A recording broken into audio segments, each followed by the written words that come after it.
A massive discovery by DOGE, by Elon Musk's Department of Government Efficiency. What do you think it is? What do you think it could be?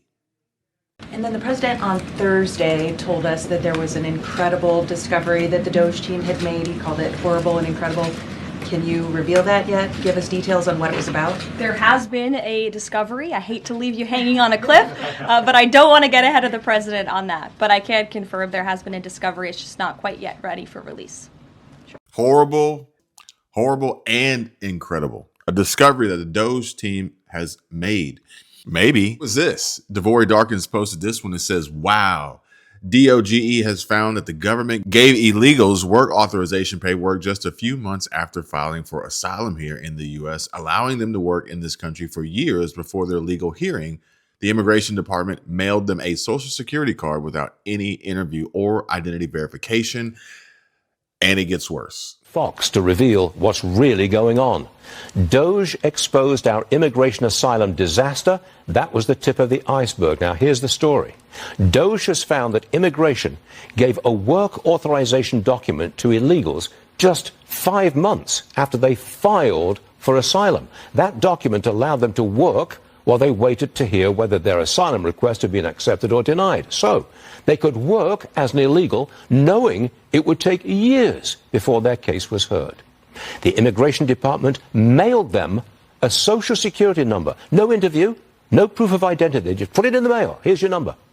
In 2021, DOGE says 270,000 new aliens were issued social security numbers, 590,000 in 2022, 964,000 in 2023, and 2.1 million in 24, right before Biden left office. DOGE also discovered that 1.3 million aliens are now receiving Medicaid.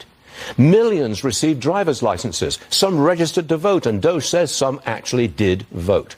Try and square that against Democrat claims that Musk is destroying Social Security and cutting Medicaid. He's not destroying.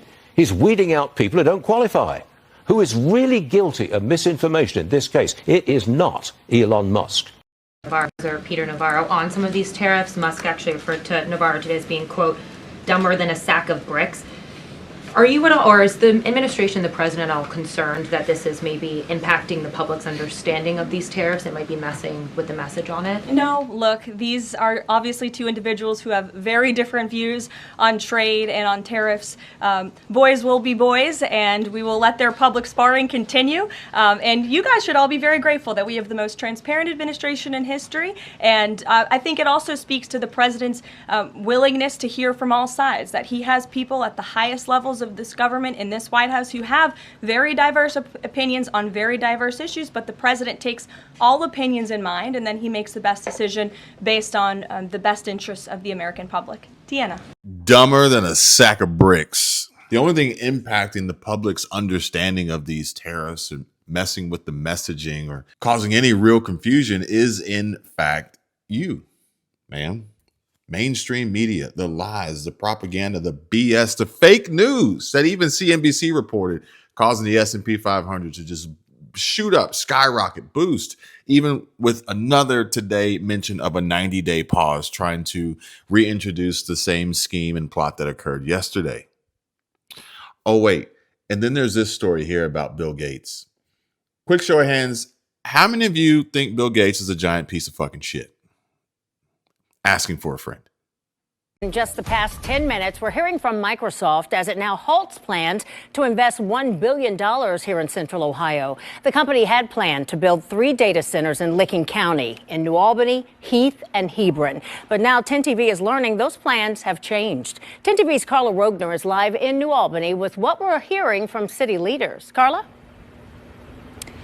Yeah, Yolanda, as you said just 10 minutes ago, a spokesperson for Microsoft told us that the company would not move forward with the 3 data centers here in Licking County. That construction was supposed to start this summer. A spokesperson for the company says that they will continue to evaluate these sites in line with their investment strategy. They sincerely appreciate the leadership and partnership of Ohio government officials and the support of Licking County residents. The spokesperson says they are taking appropriate steps to ensure the land at 2 of those sites can be used for farming. So as always, believe half of what you see, none of what you hear. And if we scroll through the comments section, what we will see and hear are a bunch of people automatically making assumptions based on the possible worst that they can then pin on President Trump from the angle and perspective of this news broadcast brought to you by, I don't even know what news channel this is. News Channel 10. I don't even know who this is. It's just Breaking News Channel 10, WBNS. I don't even know where this is. This is probably local to Ohio. However, the caption, the description here says Microsoft cancels a $1 billion project to build 3 new data centers in Ohio just 5 days after Trump tariffs. So this one's actually pretty interesting. I saw a community note on a Benny Johnson post, and essentially the peanut gallery, the keyboard warriors, wanted everybody to know that what Trump did had, or the positive effects of the market had nothing to do with what President Trump did. They just happened to happen after Trump did what he did. And essentially that's what they're doing here. They're saying that Microsoft cancels $1 billion project to build 3 new data centers in Ohio. That's a statement all in its own. Just so happens that they're reporting this just 5 days after Trump tariffs. They are not connected. They are not in any way, shape, or form. They don't have anything to do with each other. And fortunately, I see people out here with a brain, common sense, good head on their shoulders, smart, intelligent, capable of thinking for themselves and digging a little bit deeper. Long time, first time says, ask Grok to perform a deeper search into the economic impact of Microsoft's decision in Ohio.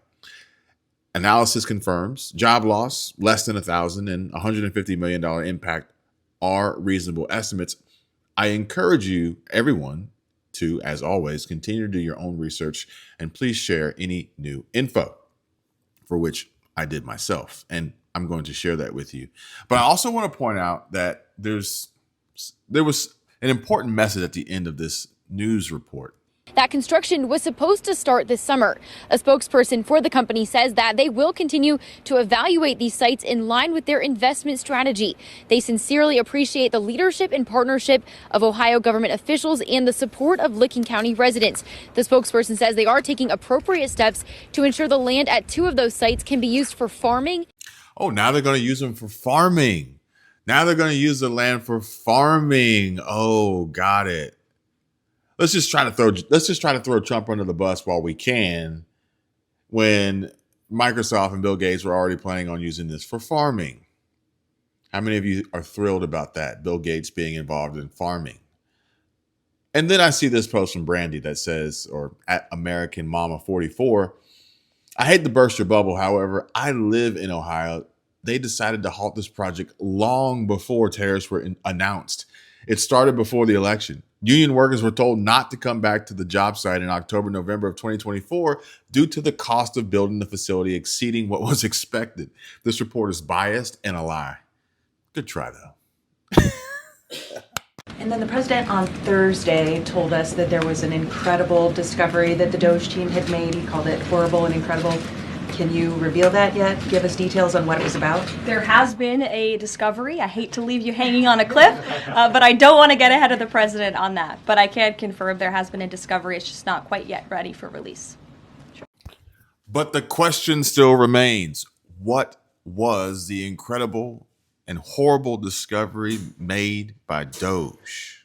In fact, we could probably go a little bit further and fire this incompetent administration, But if we're going to fire anybody in this administration or incompetent, first on my list would be Jasmine Crockett shit over here. Now, granted, we're trying to figure out what DOGE discovered, what incredible and horrible discovery it was. And I hate to break it to you guys, Jasmine Crockett is actually sharing her own discovery, for which I think she was actually sitting in on some of the meetings with the Department of Government Efficiency. And obviously all expenses should be taken into consideration, for which she shares how that as of March 30th, 2025, President Trump's golfing has cost us approximately $26 million. And she says the last time she checked, we're not getting anything in return for that. Maybe we need to talk about the president and his golfing habits. if we are going to talk about efficiency and worry about some solar paneled whatevers, let's talk about the fact that as of March 30th, Trump's golfing has cost us approximately $26 million. And the last time I checked, we're not getting anything in return for that. So I will get back on my remarks, but I just wanted to point out that maybe we need to talk about the president and his golfing habits. In fact, he decided that he was going to golf as the markets were tanking. He decided he was going to golf instead of receiving 4 heroes who died serving this country. He has decided that he wanted to play games while the rest of us are really trying to make sure that we can serve the American people. Now, I do want to address some of the statements that were made by, I ain't picking no cotton, Jasmine Crockett shit over here, but let's read your comments instead. This is from previous videos uploaded today, earlier this week. And this one here says, the latest in is Jasmine Crockett has been illegally getting Social Security benefits for more than 10 years on a dead person. Jasmine really needs to choose between politics and an acting career. She's so pathetically pretending to care. Jasmine, 15 minutes of fame is over. And Jasmine Crockett is a perfect example of what's wrong in the US and the UK with this DEI horse shit. Playing the victim after enticing violence on her birthday. Yeah, I'm very proud of my president and my country, and we must reestablish our national security and the future of our youth. Jasmine Crockett is just another George Soros-funded politician placed in government for the benefit of the left and their sick ideologies. And apparently she missed all of what happened yesterday.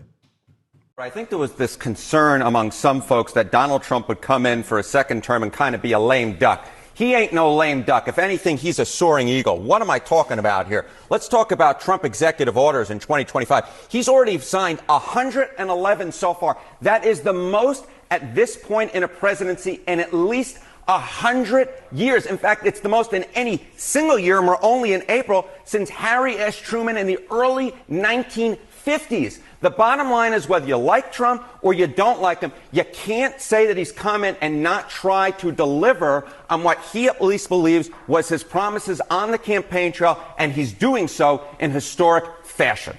How are people reacting to and feel about Trump's approach? Yeah, okay. So Trump's approach here, what are we talking about? Trump's approach to presidential power.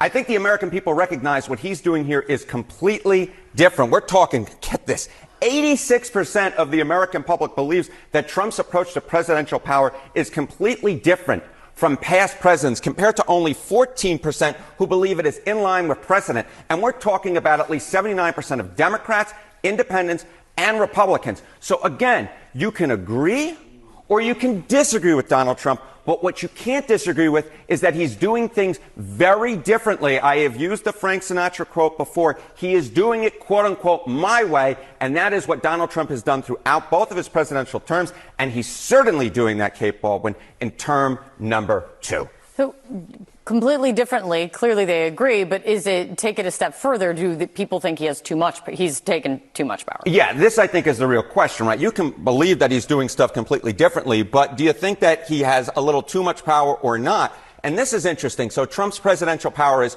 too much, the right amount, too little. Well, 47% say too much, but then you get 36% who say the right amount. Then you get 17% who say too little. So you're essentially dealing with a majority of the American public, 53%, who do not say that Trump has too much power. They either says he has too little power or the right amount of power. So the idea, that argument that Donald Trump is, quote unquote, a king, that I don't think holds with the American people. It does hold maybe with 47%, but with the majority of folks, they believe Donald Trump's doing something completely differently, and they don't believe he has too much power, and the executive orders he signed certainly suggest he's no lame duck. He is, as I said at the beginning, a soaring eagle. Yeah. Now we're going back to the beginning. Dumber than a sack of bricks, Jasmine Crockett is.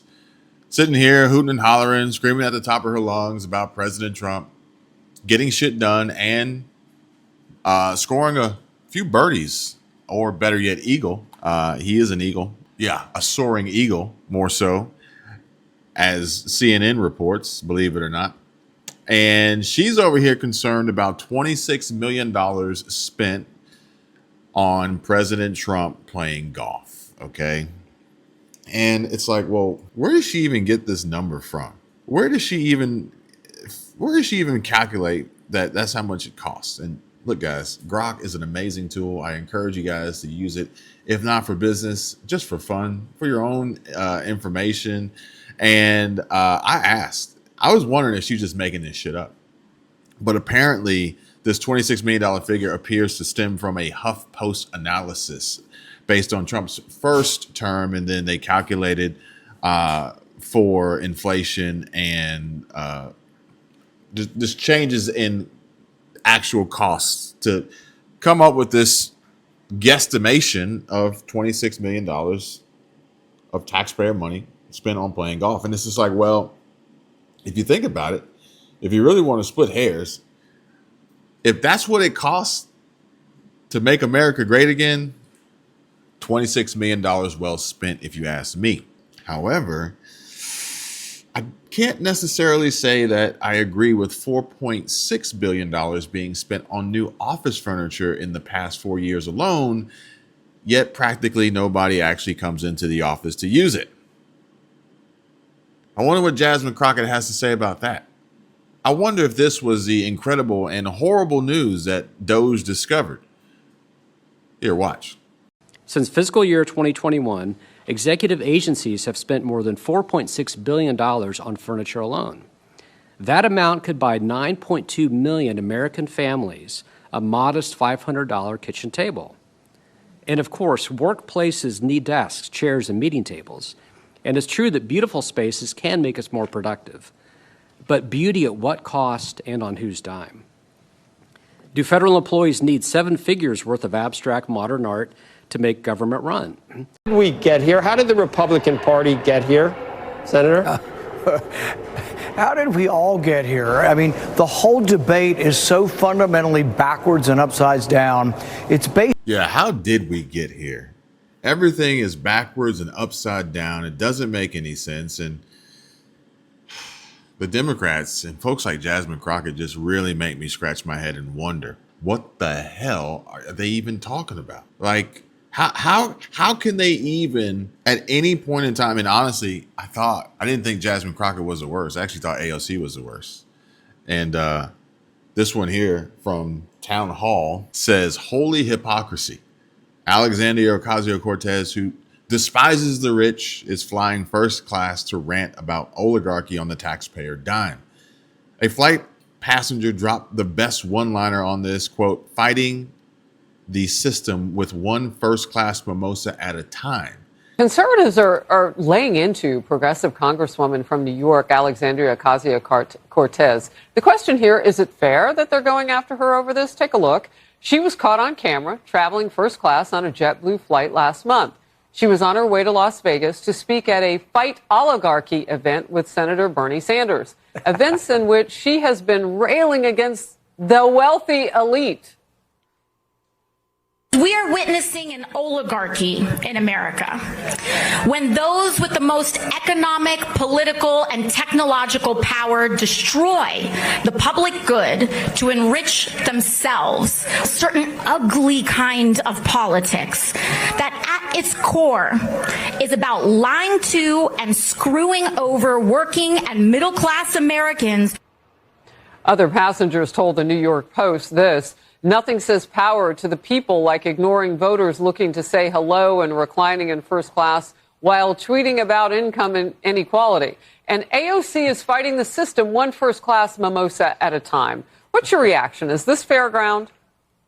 I think it's absolutely hilarious. Look, basically, good for anyone who wants to make it in America. That's the American dream. Everyone should have the opportunity to climb the ladder of opportunity and enjoy first class. But there's a big difference. You work for it and you earn it. She's paid by the taxpayer.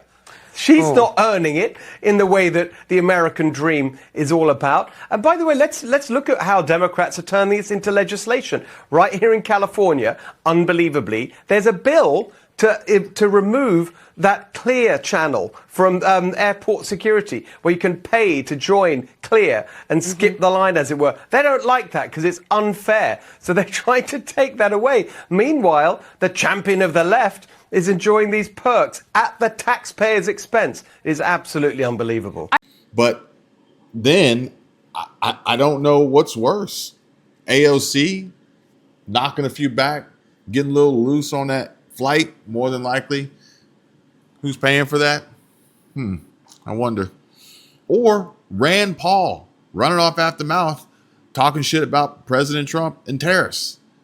Whose side is he on anyway? All right, great pleasure. We welcome back to the show Kentucky Senator Rand Paul. Senator Paul, welcome, sir. So, okay, you don't want any of the tariffs. You're opposed to what Mr. Trump is doing. Tell us why. Tell us what you're thinking. Well, I'm kind of old-fashioned, Larry. I don't like taxes, and I don't want more of them. I also think that if you tax something, you get less of it. And I don't want less trade. I want more trade. There's a fundamental argument we have to have in this country. Is trade good or bad? The president and his counselors seem to think that in trade, someone gets ripped off. The truth of the matter is this, that all trade is mutually beneficial. And really, the U.S. doesn't trade with China. You trade with Walmart. So when I go to Walmart, if I pay $10 for a shirt, I want that shirt and they want my $10. And we both go away from the deal having succeeded. We mutually benefited. That's the only reason trade happens. And then if you add it all up and say, oh, China's ripping us off, it makes no sense. Trade deficits are not real accounting. It's a fake accounting, and it doesn't mean anything. What means something is if you look at trade deficits in proportional to prosperity, the higher the trade deficits, the more prosperity. The lower the trade deficits, the less prosperity. We get a reduction in trade deficits when we go into a recession. We get an expansion of trade deficits when... Here, I'll close out with these two clips. I look forward to reading all your comments. Thanks for watching. If you like the video, consider subscribing. Check out the links below in the description and watch the videos that come up next. Thanks, guys. Based on a fallacy. And the fallacy is this, that somehow in a trade, someone must lose. That somehow when you trade with someone, there's a loser and someone's taking advantage of you and China's ripping you off or Japan's ripping you off. It's absolutely a fallacy. Every trade that occurs in the marketplace is mutually beneficial. If you have a free society and I trade with you, if you want to sell me your coat and I give you $200 for it, we both agree to it and we're both happy with the trade. No American consumer trades with China. They trade with Walmart, or they may buy something from China, but they individually buy something they want and they make a decision. The trade is always a win-win. Now, you could artificially do this accounting between countries and say, oh, trade deficit, look at this trade deficit. But I have a trade deficit with my grocery store. The people who employ me, if I work for Corvette and they employ me, they have a trade deficit with my labor. They buy my labor and I never buy their cars. So you can have this artificial accounting and it makes it look like a bad thing, but you have to ask yourself, is trade good or bad? And if you look at the trade deficit, in times of a recession, the trade deficit goes down. So if the tariffs push us into a recession, we could reduce the trade deficit because we're all buying less stuff. We have to get back to the fundamentals of, is trade good or is trade bad?